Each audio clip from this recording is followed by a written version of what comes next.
इस टीज़र में आप देख रहे हैं और बहुत सारे लोग प्रिडिक्ट कर रहे हैं कि अल्लू अर्जुन जो है काली माता का जो एक फॉर्म है उसको निभा रहे हैं। बट यहाँ पे वो काली माता का अवतार नहीं है या काली माता का रोल वो प्ले नहीं कर रहे हैं। दोस्तों, आज हम बात करेंगे पुष्पा 2 के टीज़र के बारे में, जो कि आज ही आई है और बहुत सारे लोगों ने इसके बारे में अपना फीडबैक भी दिया है, रिव्यू भी दिया है। तो मैं भी बताना चाहूँगा इसके बारे में कुछ ऐसी बातें जो बहुत से लोगों को नहीं मालूम है। सबसे पहली बात, इस टीज़र में आप देख रहे हैं और बहुत सारे लोग प्रिडिक्ट कर रहे हैं कि अल्लू अर्जुन जो है काली माता का जो एक फॉर्म है उसको निभा रहे हैं। बट यहाँ पे वो काली माता का अवतार नहीं है या काली माता का रोल वो प्ले नहीं कर रहे हैं। वो रोल जो है वो गंगा माँ तल्ली का है, जो कि एक इंडियन माइथोलॉजी के हिसाब से तिरुपति के जो साउथ साइड में जो भी एक गांव है जहाँ पे तिरुपति और भी एक मंदिर के लिए फेमस है, तो वहीं के सराउंडिंग का एक कहानी है, एक माइथोलॉजिकल कहानी है, जहाँ पे गंगा माँ तल्ली नाम से एक गॉडेस थी, देवी थी। और उनके गांव में एक ऐसा राक्षस था या एक ऐसा आदमी था जिसको कुछ वरदान था, या वो ऐसा था कि जितने भी गांव में आसपास के जितने भी गांव होते हैं वहाँ पे जितने भी वर्जिन लड़कियां हैं उनको शादी करने से पहले ही वो उनके साथ रेप कर देता था। और एक दिन ऐसे ही क्या हुआ कि उस जो भी वो राक्षस था उसका नज़र गंगा माँ पे पड़ता है। तो वो क्या करता है, उसको देखते ही ये लगता है कि अब गंगा माँ तल्ली को समझ में आ जाता है कि ये मेरे प्रति बहुत गलत दृश्य से देख रहा है या गलत भावना लेके चल रहा है। तो खुद एक देवी की अवतार थी, तो उन्होंने क्या सोचा कि चलो अब इसको हम सबक सिखाएंगे। इसलिए उन्होंने एक अवतार लिया और वही अवतार को दर्शाया जा रहा है यहाँ पे, जो अल्लू अर्जुन ने इस किरदार में किया है।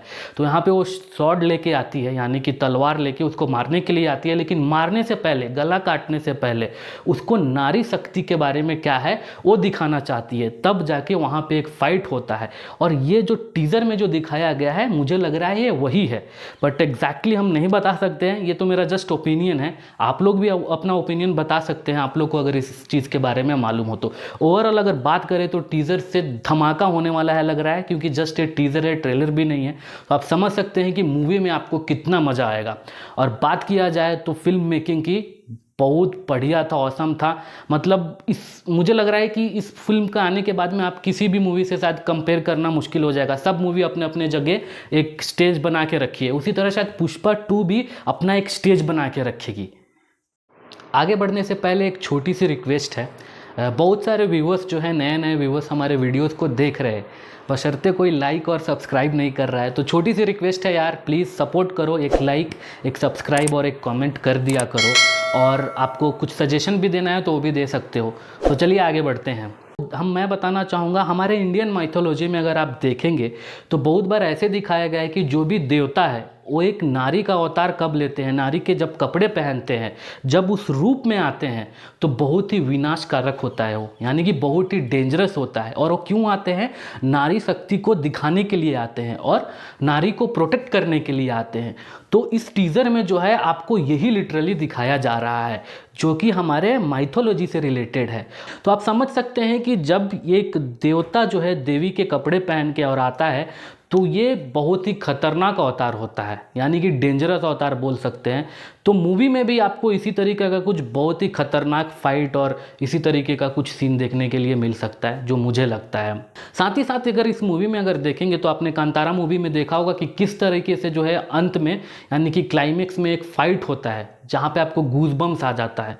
मुझे लगता है इस कहानी में भी कुछ ऐसा ही होगा, जहाँ पे अंत में जब आप फाइट देखेंगे तो आपका भी वो फाइट बहुत भयानक हो सकता है और गूज़बम्स भी आ सकते हैं, इस तरीके का मुझे लग रहा है। अभी तो ट्रेलर आना बाकी है, तो हम लोग ट्रेलर में भी ये चीज़ देख सकते हैं कि क्या होने वाला है। ये तो जस्ट टीज़र था, so hope for the best, और देखते हैं कि हमको क्या मिलता है उस मूवी में देखने के लिए और सीखने के लिए। हालांकि साउथ की अगर आप बात करें तो साउथ की जितनी भी ऑलमोस्ट मूवीज़ होती हैं तो ट्रेडिशन के बेस के ऊपर बनाते हैं वो लोग। ज़्यादा इधर उधर का स्टोरी से ज़्यादा हमारे माइथोलॉजी में जितने भी चीज़ें होती हैं, कहानियाँ होती हैं, उसको रिलेट करके बनाते हैं, कभी भी अपना ट्रेडिशन छोड़ के नहीं देते हैं। इसलिए इनकी मूवीज़ जो है हमेशा हिट और सुपर हिट और डुपर हिट पे जाती है।